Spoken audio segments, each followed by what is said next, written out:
What's up guys? I know it's been a while, but we're back with some drag racing videos. It's been a little while because I made some changes to the car since the last time I had the car out. We're going to go over those changes right quick, and then we're going to make some passes. So first of all, I guess the first thing you'll notice is the arrow that I added to the car. This is just some 3D printed parts that I made. I took some measurements and designed them to screw directly to the side of the chassis.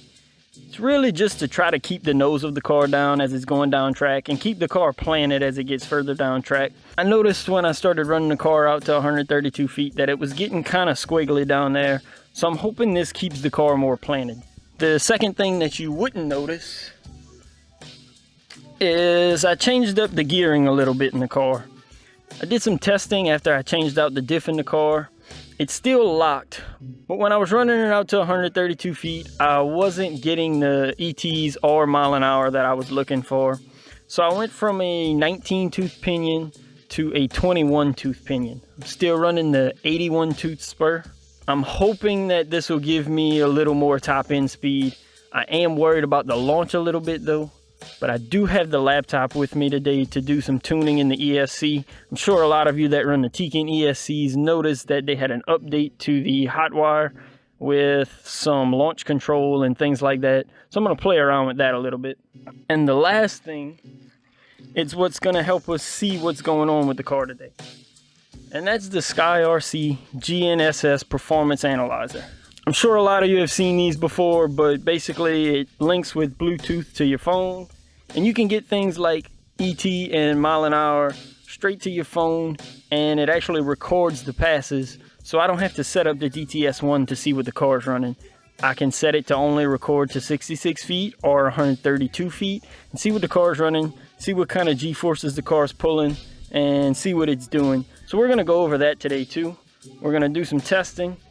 We're going to do some tuning and see what the car is doing and hopefully make some changes and make some really nice passes.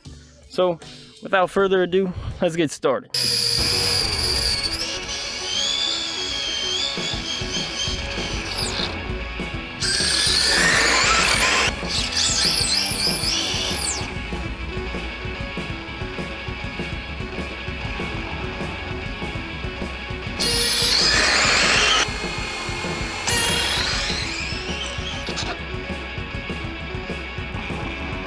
So after the first two passes, I'm definitely happy with that gearing change. The first one I was using the start function on my radio, which kind of lets the throttle ramp in from a certain percentage. But the ESC also does that as well, so it was launching pretty soft. I didn't use that for the second pass and it was a lot better. I think it'll be easier to adjust that with the radio than through the ESC though, so I'm going to take that completely out of the ESC and just mess with the turbo settings in the ESC. That second pass though was a 181 at 40 miles an hour and 60 foot. I'm gonna try to go faster than that, and I might try to run it out to 132 feet today. This is an odd area, as you know, so it might be a little sketchy, but I'm gonna try it.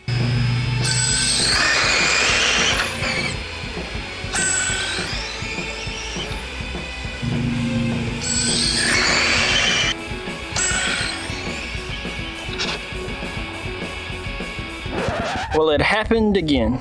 It seems like it never fails. Somehow I'm always breaking this car.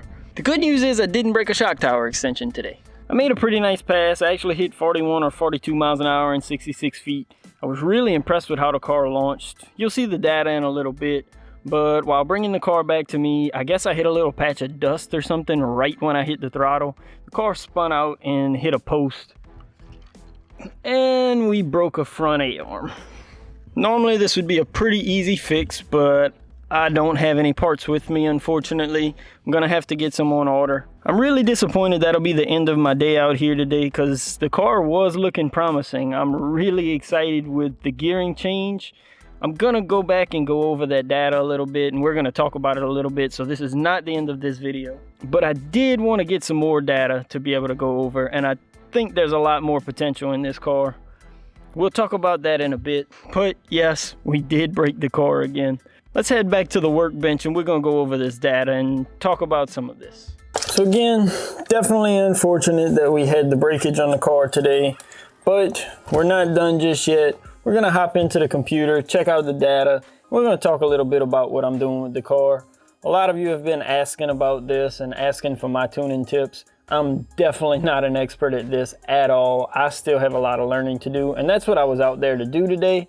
But since it got cut short, you're gonna learn along with me. So I'm gonna plug up the ESC to the computer here. We're gonna jump into the computer. I'll get you closer in there and we'll go over the data. So what we're gonna use is actually the data logs as well as the data that came from the SkyRC Performance Analyzer.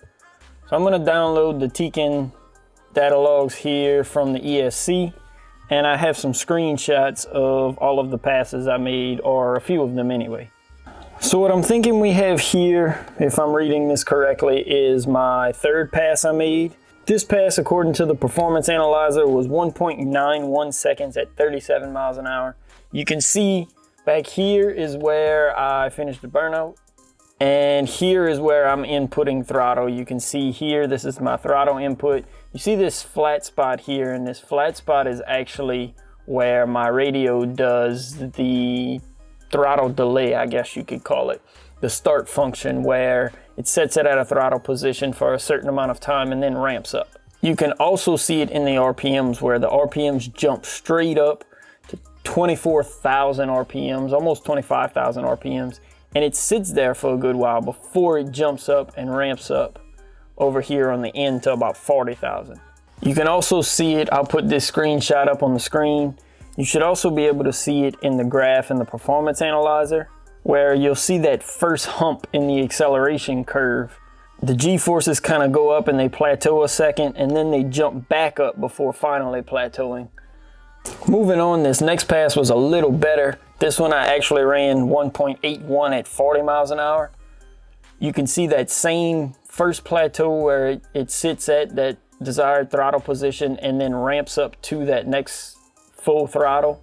And you could also see it down here in the RPMs as well, launching and going straight to about 23,000 RPMs here, and then it ramps up to full throttle. This time sitting at about 38,000 RPM, 39,000 RPM. And this is how I can go in and add turbo and boost, which is what I ended up doing right before my last pass.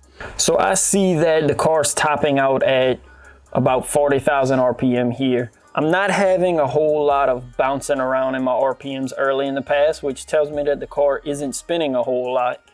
It's not jumping super high in RPMs here in this plateau, so it's telling me the car's hooking and going straight. And once it ramps up, it's also just ramping straight clean up and staying kind of plateaued there. That's good and bad in a way.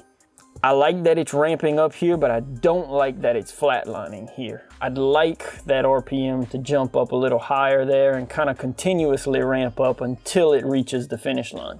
So seeing that I'm ending at about 40,000 RPMs here, I can go into the timing settings, come to the boost, and put my end RPM at 40,000. Click calculate RPM, and it'll give me some start RPMs to start from. Now, while I was out there, I did this and I clicked about 1700 RPM. Now that I'm looking at it again, I should have gone to about 2300 or 2900 RPM, because I don't want that boost kicking in that initial stage, in that initial throttle position. I'd like that to kick in as the car's ramping up throttle. So now I would have set that here. I set the boost at about 3 degrees. And I also put about 2 degrees of turbo in it, from 0.5 seconds to 1 second. Now, this is something I didn't get to play with as much as I wanted to. I wanted to play with that more, but didn't have the chance to because the car broke. But I'm also thinking this turbo is something that I would add later down track as well. So I know in 66 feet, the car can travel from 0 to 66 feet in 1.81 seconds. So I would probably put this delay more at about 0.75 seconds and ramp it up to 2 seconds. Around 2 seconds, I know in 132 feet, the car should run to something. So it would ramp that turbo up towards the end of the run. Looking at the Performance Analyzer graph for this pass, you can once again see that delay, that hump where the throttle delays at that position, and then it jumps up again.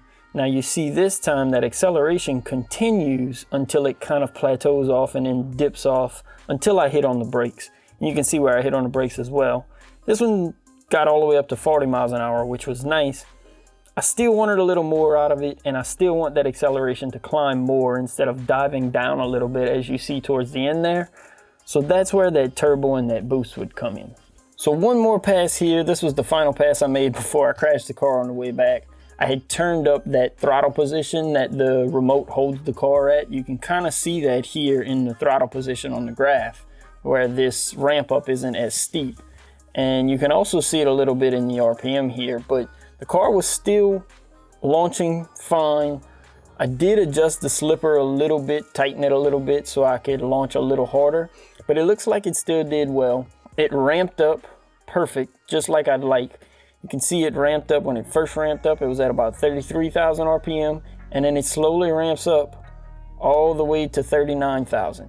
That's where that boost started coming in. You can see it slowly ramps up all the way, which is exactly what I want. My temps didn't go anywhere. Didn't mention this yet, but you can see I'm only running at the highest temp about 145 degrees. I'm pretty comfortable with that. It's not super hot outside today, but it's also not cold. And I'm pretty comfortable with that. So I could have added a little bit more boost to the car. If I wouldn't have crashed it, I would have added some more to try to get the car a little faster.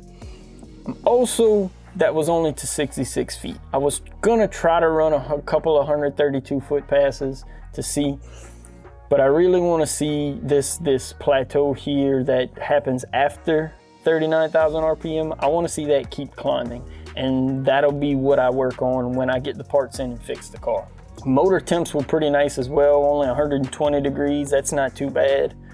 And this voltage dropped to 6.4 volts. It's not the best, but I'm gonna watch that in the passes I make from now on. I wanna continue to keep an eye on that. On to the performance analyzer. You can see this was another 1.81 at 41 mile an hour pass this time. You can see in that acceleration curve again, that little step up, but when it steps up and ramps up to full throttle, you can now see another little ramp where that boost was kicking in. And it ramps up pretty high there, but then it kind of plateaus again. And I don't like that plateau and that little step down. But again, that's where I want that turbo and that boost to come in. That's where I want to finish it off and really get those higher speeds out of the car. And hopefully when we're getting to 132 feet, we'll be running to 50 and 60 miles an hour. So that's just a little insight about the car, what it's doing, and how I go about tuning it, and how I'm looking at the data and making changes.